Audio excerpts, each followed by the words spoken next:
All right, guys, so let's talk about how you retain information. I have a terrible memory, like honest to goodness, it is so bad. And so I really struggled when I was in my AP1 class because it's a lot of information and it was new for me and it had been a while since I had been in school. So it was just kind of like, slap, here you go, textbook, cram you full of all this information, knowing all your bones and your muscles and things like that. And it was just like, oh my gosh. So I had to really step up my game and learn how to learn. So I'm going to share with you some things that were shared with me by one of the most amazing professors. And I will say this, that sometimes you get professors that are just off the charts, so good, like, yeah, this is what it's supposed to be like in college, and then you get some, it's just like, what am I paying for? Like, I should be paying YouTube because you're not teaching me anything. And that's just how it is. Sometimes that's just the way life goes. Sometimes you get really great instructors and preceptors and, examples. Sometimes you don't. So when you don't get those things, that's when it really reflects who you are on the inside. What are you going to do with that? Because it's going to come. You're going to experience that in life. It's just part of it. So how you handle it, how you react to it, and what you choose to do to change that situation yourself is it's really all on you. So this is your life, your journey, and it depends on how you react as to whether or not you're going to be successful. So let's go right into it. So one of the things, like if I read a textbook, forget it. Like I can read it and I can literally read every single word, but you can ask me at the end and you're like, what did you read? I'm like, I have no clue. Really, and I would have no clue. Because my mind just was like going off to some other place. I don't know. I just couldn't retain the information. So one thing that in my AP1 class, I had the most phenomenal instructor, and he taught us that you read first before you go to class, you listen to the lecture, and then you review.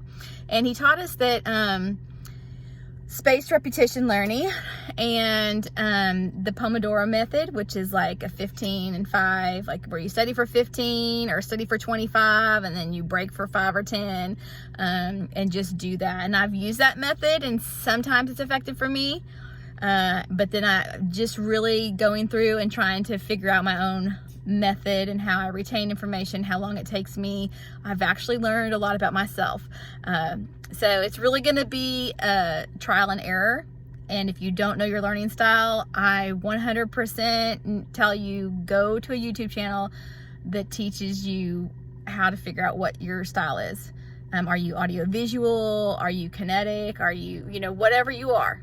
So, but in that, when he was teaching us, he was like, okay, so there's a percentage that can show you exactly how you learn or what you can retain based off what is presented to you. So if you are sitting through lecture, you're going to remember about 5% of what is lectured. That's just kind of standard across the board. If you are reading out of a book, you're going to remember about 10% typically. If you're watching, audio visual is going to be about 20%. If it's demonstrated to you, it goes up to 30%. If you're in a study group, it jumps to 50%. Now, I don't know if you've ever been in a study group or not, but it really just depends on your study group. Like, they recommend 3 to 4 people, definitely no more than 5 if you're in a study group, just because it kind of upsets the purpose and what's going on. And sometimes there's too much chatter. Sometimes with 3 people, there's too much chatter. But if you're going to do a study group, pick good people to be with because you want to excel. You don't want to not excel. You want to excel. So pick the people that are going to help you excel. 75% of retention comes by doing it yourself. And 90% comes from teaching or implementing. So I really, that stuck out to me. I'm like, okay, I'll just teach my teenager what I'm learning in nursing school. He hates it, let me tell you. But it does actually make a difference. And if you actually start reading in a manner where you know you're going to have to teach it to somebody, it just changes the way you read. A lot of times I'd find myself also being a passive reader before, which I didn't really know that that's what I was, but I was a passive reader. I would just read it and just like, my mind would go wherever. I didn't know what I read. And, but somebody told me like, hey, like read with intention, like read it. Don't try to just like read, okay, chapter 1, I have to read it. Like take the first paragraph if you have to, or the first block of information, and highlight, underline, make note cards, put it in the form of a question. Anything you have to do to kind of like mentally, okay, I got that. And don't move forward until you got it. So now sometimes that's hard because like if you're in a class that I'm afraid my micro class is going to be like that. I'm going to be like, what? I mean, you may not ever be able to move forward. But no, you will. But really don't like, just try to stay on one section and do whatever you have to do to really understand what you just read, and then move on and take it little bits at a time. Like, don't be like, okay, I have 1 hour and I have to read these 5 chapters.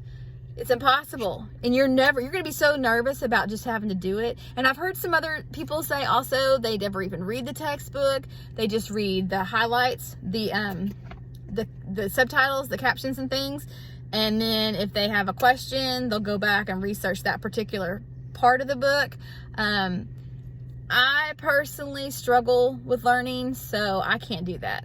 Like, I'm not just naturally gifted smart. I have to put a whole lot of effort into it. So for those of you that can, awesome. I'm so jealous, but I'm not one of those people. So, but there you go. So the spaced repetitions, whenever you come home, after lecture, within 2 to 3 hours, you need to be reviewing that information.